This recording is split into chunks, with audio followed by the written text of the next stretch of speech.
The latest weather, traffic, and news updates online at 560theanswer.com. Now, from the Signature Bank Studios. If you're looking for the latest news, insight into what it means, and the sharpest opinion, there's only one station in Chicago where you can turn, and it's this one. We're AM 560, The Answer.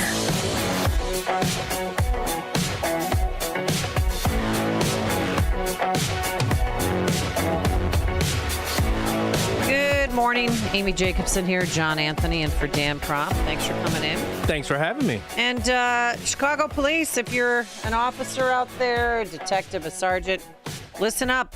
There's a gun that you carry, or maybe it's your backup weapon, but it needs to be silenced or handed in. I don't know how you have a gun confiscation. They're not going to confiscate your weapon, but you can't bring it to work. Here's FOP President John Catanzara. New hires and recruits will not be allowed to purchase that weapon, but existing members, they're trying to figure out how to phase them out.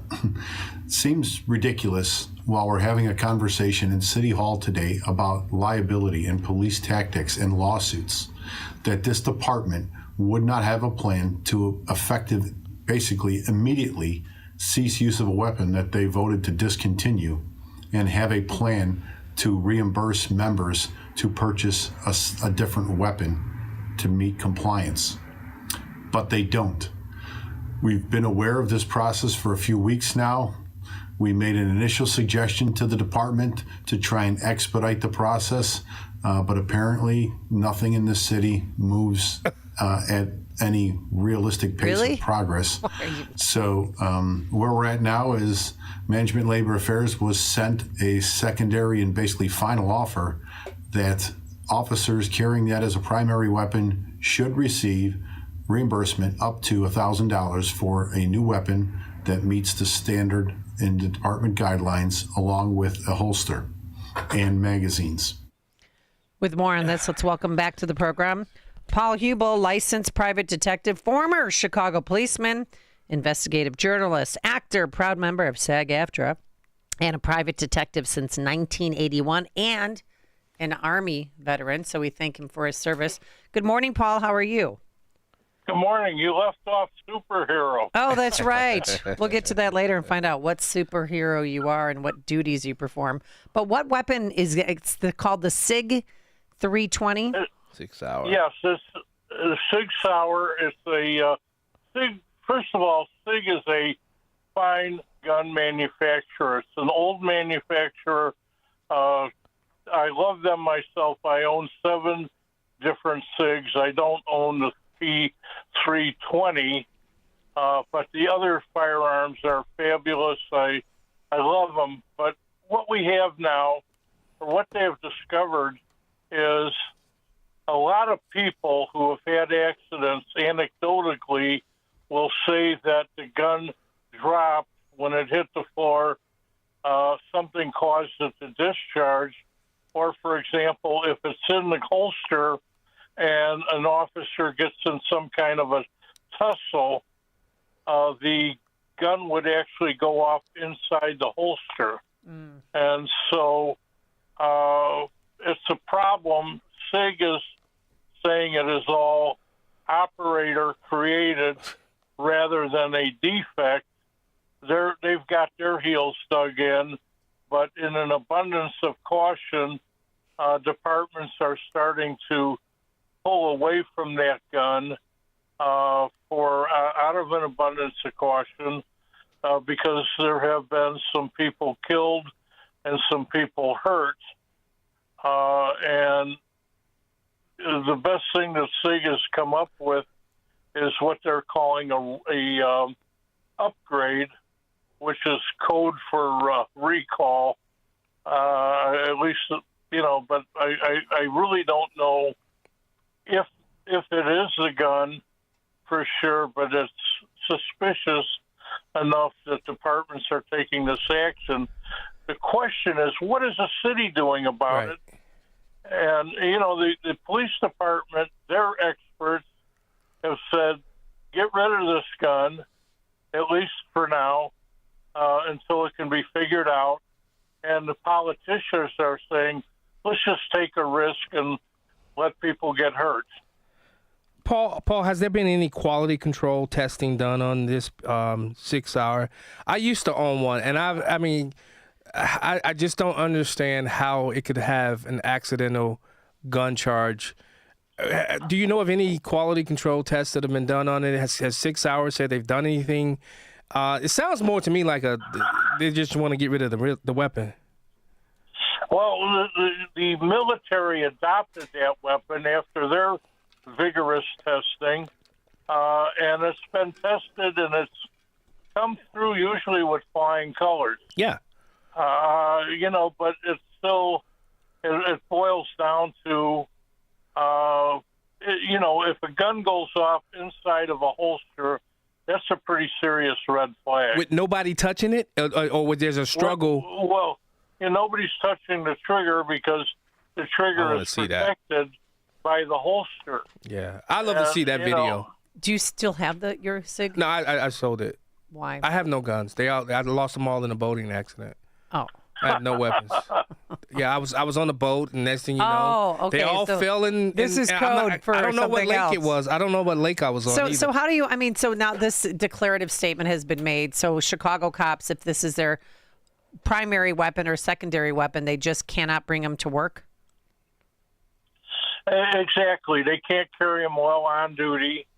I don't know about off duty at this point. We used to be able to carry anything we wanted as a secondary gun, but that was a long time ago. And, but the issue is this.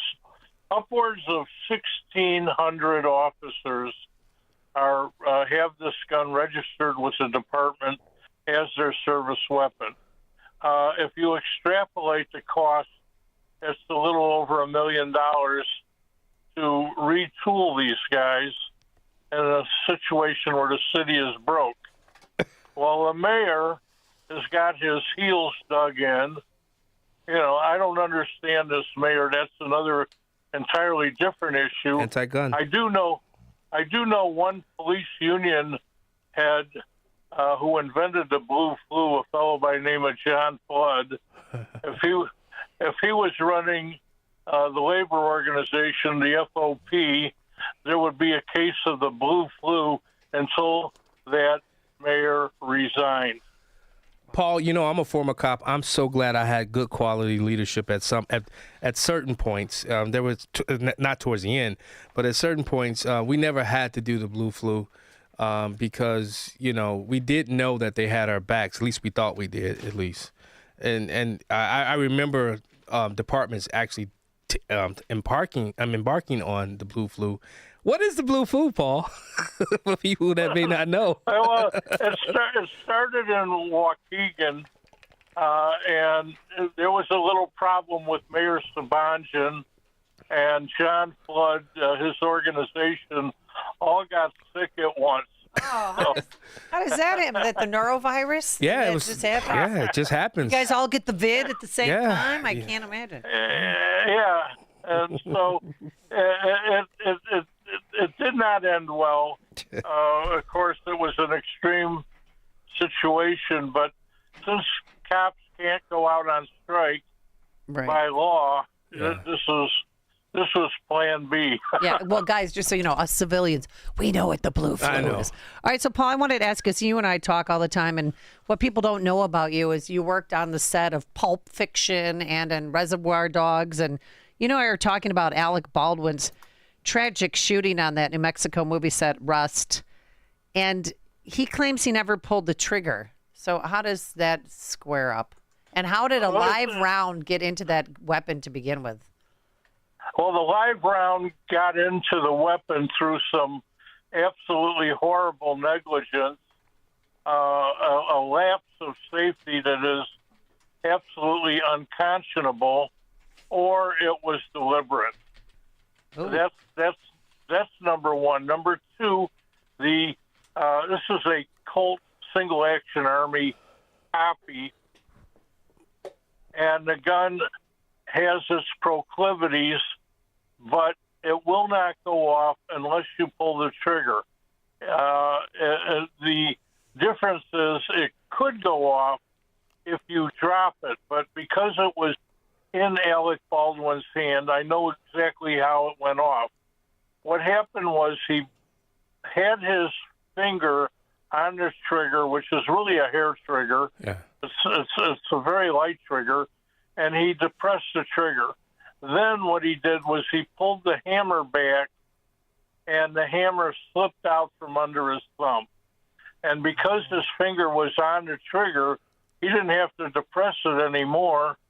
It just went off. Now, the gun expert, Lucian Haig from Arizona, is a friend of mine, and when he made his observations, that's how they went after Alec Baldwin again. But of course, we all know they finally dismissed the case against him. Paul, because it was negligence. Because there's a range master on the set, correct? There's somebody there's that an teaches armor, right? that teaches the rules. And one of the rules is never put your finger, never point your weapon at somebody you're not intending to kill. So what are the rules on a movie set? Because in my opinion, if he was giving those rules about what to do, especially not to point a weapon at an individual, because you treat every weapon as hot, as we say on the range.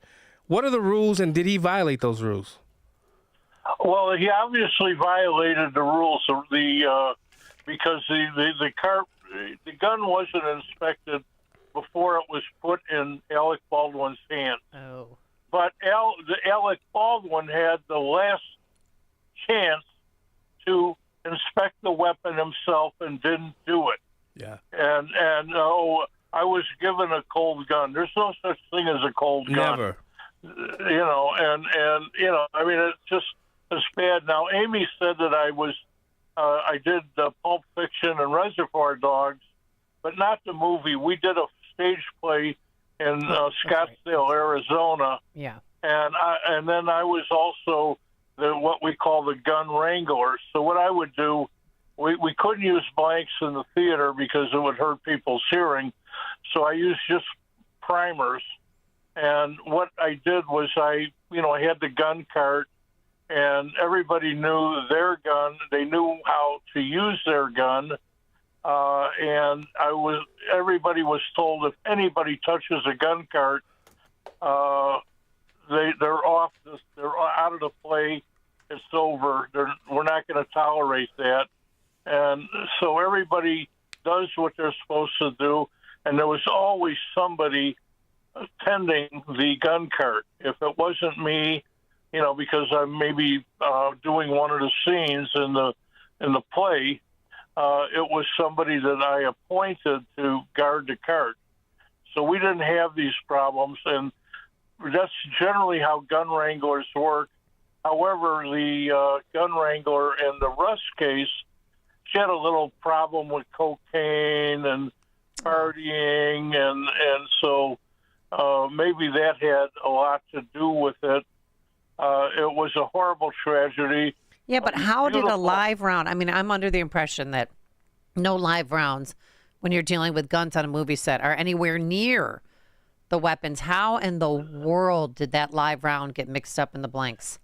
Either a tremendous lapse in caution or deliberate. Wow. And she's in jail. She should. The armorer. Yeah, she belongs in jail for that. I absolutely believe in that verdict. But what about Alec Baldwin? You Right. said that he belongs in jail too. I totally agree with that because he was the last one. He was the one that could have prevented everything and should have. Now, the other thing is that the protocol of people saying it's a cold gun, putting a gun in the hand of an actor, I call BS on that, but that is how they do it. Yeah. And I know that they've made some changes, but again, there's no such thing as a cold gun.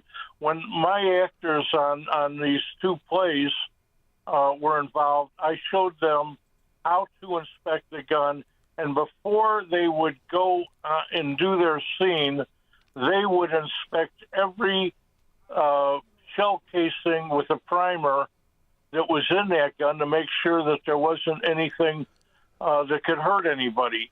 And so then they would be handed the gun. With the gun wrangler, they would inspect the gun and then run out and do their scene.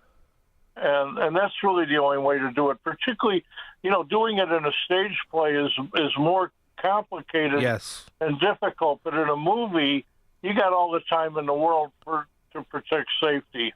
Yeah, and they didn't do it. Paul, I think I'd also videotape every gun that I inspect to show that I follow the procedures and process, so that I'm kind of shocked you said that the armorer should be in jail, because if she did her, went to trial. I said if she did her job correctly, and then somebody came, how do we know somebody didn't sabotage this? We don't know, right, Paul? We don't know. I mean, none of us are clairvoyant.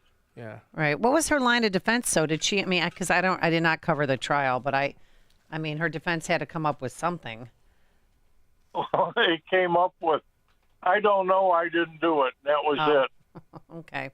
All right, Paul Huebl. But getting back to the Chicago police, yes. the city's got to come up by contract with a plan to replace these weapons, or they're going to be held negligent for any injuries, and they're going to wind up getting damages that are astronomical.